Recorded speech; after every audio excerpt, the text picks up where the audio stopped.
नमस्कार, मैं हूं अभय शुक्ला और आप देख रहे हैं खबरों की दुनिया। विधानसभा चुनाव, जगह जगह जिंदाबाद के नारों की गूंज। कहीं भाजपा, कहीं सपा, तो कहीं अन्य पार्टियां अपने अपने चुनावी प्रचार को लेकर जोरों शोरों से मैदान में चुनावी दंगल के लिए ताल ठोक रही हैं।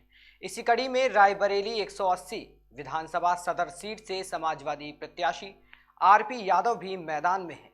वहीं हमारी टीम से बात करते हुए आरपी यादव ने बताया कि अब की बार के चुनावी दंगल में वो कौन से पैतड़े अपना रहे हैं और जनता उन्हें कितना प्यार दे रही है।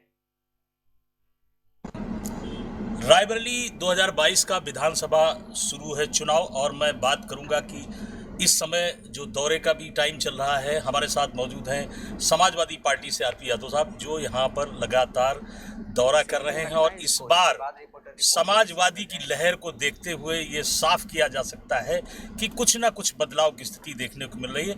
हालांकि 30 साल से एक परिवार की अगर राजनीति की बात करें तो विकास रायबरेली में जीरो रहा है, लेकिन इस बार क्या स्थिति बनेगी और रायबरेली की तकदीर और तस्वीर किस कदर बदलेगी, हम बात करेंगे। आरपी यादव साहब हमारे साथ मौजूद है। सर, इस बार क्या होगा और किस तरह का बदलाव आएगा अगर आप? समाजवादी पार्टी की लहर है जी, और व्यक्तिगत अपनी भी लहर है जी, क्योंकि हमें एक झूठे से केस में जेल में डाल दिया गया था। जी, जी, 22 महीना मुझे बहुत परेशान किया गया। जी, पूरा रायबरेली का आवाम जानता कि झूठे केस में बंद किया गया था, जी, इसलिए जेल जाने का भी असर है जी, सर्व समाज का वोट आरपी यादव को मिलने जा रहा है जी, और लाखों वोट से जीतने का जी। काम समाजवादी पार्टी करेगी सदर विधानसभा। सर, विकास की अगर चर्चा करें तो यहाँ पर विकास जीरो रहा है और रायबरेली की बात करें तो 30 साल से एक परिवार यहाँ राज कर रहा है और पिछले बार अदिति सिंह की अगर चर्चा करें तो कोई विकास इन बीते 5 सालों में भी नहीं हुआ। किस तरह का विकास आप करेंगे सर? जहाँ तक सवाल है विकास का, क्योंकि ये परिवार में जो भी विधायक बना है उस परिवार से सब विकास के पैसे को लूटने का काम किया, कमीशन खोरी करने का काम किया।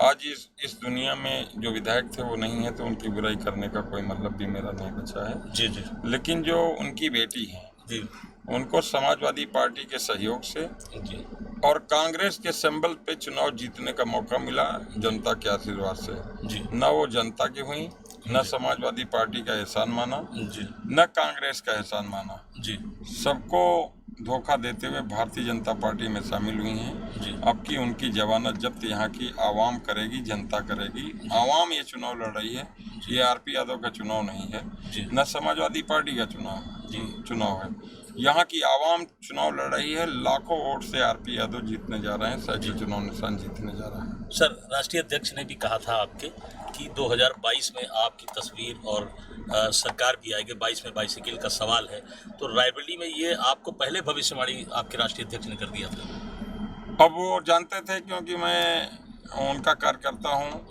उन्हीं के उस पे निर्देश पे आरपी यादव चलते हैं। जब 2017 में मेरा टिकट रोका गया, राष्ट्रीय अध्यक्ष ने मुझसे कहा कि अब की बार ना लड़ो, मैं एमएलसी बना दूंगा। मैं मान गया था। आज भी उनका जो निर्देश होता है वही मैं मानता हूँ, क्योंकि मैं उनका कार्यकर्ता हूँ। और मैं एक चीज़ और कह देना चाहता हूँ जी, राष्ट्रीय अध्यक्ष समाजवादी पार्टी मुख्यमंत्री पूर्व मुख्यमंत्री अखिलेश यादव जी का मैं शुक्रगुजार हूँ कि हम जैसे एक कार्यकर्ता का 2012 में भी टिकट दे करके लड़ाने का, सम्मान दिलाने का काम किया था और 2022 में जिताने के लिए उन्होंने मंच से भी आज कहा है, इससे पहले जब वो आए थे रथ लेकर तब भी कहा, और मेरे जेल जाने तक का वो जानते हैं, उन्होंने आज भी जिक्र किया है। और समाजवादी पार्टी रायबरेली और आरपी यादव उनके समर्थक, आरपी यादव के समर्थक, मतलब मेरे समर्थक माननीय राष्ट्रीय अध्यक्ष जी का शुक्रगुजार हैं, क्योंकि उन्होंने मेरे पर भरोसा किया। सर, सबसे बड़ी जीत हो। सर, लड़ाई किसकी मान रहे हैं? जिस हिसाब से समाजवादी पार्टी आपने, कांग्रेस से भी डॉक्टर मनीष सिंह चौहान है और बसपा से अशरफ जोशी, ऐसे करके सारे कैंडिडेट्स हैं। खास लड़ाई आप किस पार्टी से? लड़ाई हमारी किसी से है ही नहीं, क्योंकि सब वो आपस में लड़ रहे हैं, हम बहुत आगे हैं। हमसे हमारी लड़ाई किसी से नहीं है। अब सेकेंड पे कौन आने की लड़ रहा है वो लोग जाने, ये मेरा कहना है। सर, आप देख रहे होंगे कि जो आपके ऊपर आरोप लगे थे वो सारे निराधार रहे, लेकिन आपको याद हो कि जिसकी हत्या हुई थी उस हत्याकांड में एक उसकी बहन है जो एक वीडियो वायरल हो रहा है शहर में जी। तो आप देख रहे हैं कि वो ये एक मैं अप्रोच कर बताता रही जी देखो, मैं तो खुद ही कह रहा हूँ कि मुझे गलत तरीके से जेल में बंद किया गया है। जी जी उनके वायरल करने ना वायरल करने से कोई फर्क नहीं पड़ता है। जी, जी। पूरा आवाम जानता है कि आरपी यादव को गलत फंसाया गया। जी। मेरी बेल ऑर्डर में लिखा कि आरपी यादव को 161 के बयान में लाया गया। जी। इनका कहीं से कोई रोल नहीं, इसलिए इनकी बेल तत्काल दी जाती है। जहाँ तक सवाल है उनकी बहन का, जी। और जांच करा लें, आरपी यादव का दोष हो तो फांसी पे चढ़ा दें। जी। मैं फांसी पे भी चढ़ने को तैयार हूँ, अदालत से नहीं, वो चाहें तो वो स्वयं फांसी पे चढ़ा दें। सिर्फ वो जानकारी कर लें कि आरपी यादव का रोल है क्या।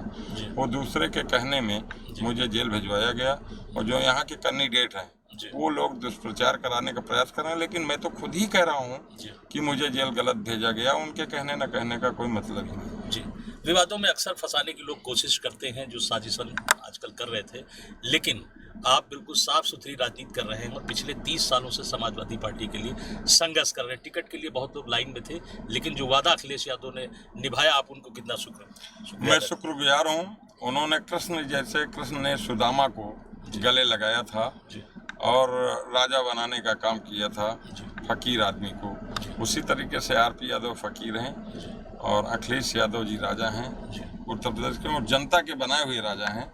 और उन्होंने जिस तरीके से गले लगाने का काम किया है, मैं 7 जन्म तक उनका कर्ज नहीं उतार सकता, हमारे समर्थक उनका कर्ज नहीं उतार सकते, ये मेरा कहना है। इस बार सर देख रहे हैं कि सड़कों पर पूरी जनता आपके साथ घूम रही है और बड़ा समर्थन आपको मिल रहा है, क्या कहेंगे रायबरेली की जनता को, किस तरह शुक्रिया अदा करें जो गुलामी की जंजीरों में? रायबरेली की जनता को शुक्रगुजार हूँ, क्योंकि ये लगता है कि कोई राष्ट्रीय नेता के साथ चल रहे हैं जनता, और सर्व समाज का समर्थन आरपी यादव को मिल रहा है। मैं जनता का शुक्रगुजार हूँ। हो सकता है कि इस जन्म में मैं जनता का कर्ज न उतार पाऊँ, लेकिन मैं दुआएं जरूर दूंगा, ये कहना चाहता हूँ। बहुत बहुत धन्यवाद। 180 सदर विधानसभा से हमारे साथ थे आरपी यादव साहब, इनसे बात की और बेबाकी से इन्होंने सारे सवालों का जवाब दिया। बहुत बहुत सर धन्यवाद आपका, खबरों की दुनिया के साथ धन्यवाद।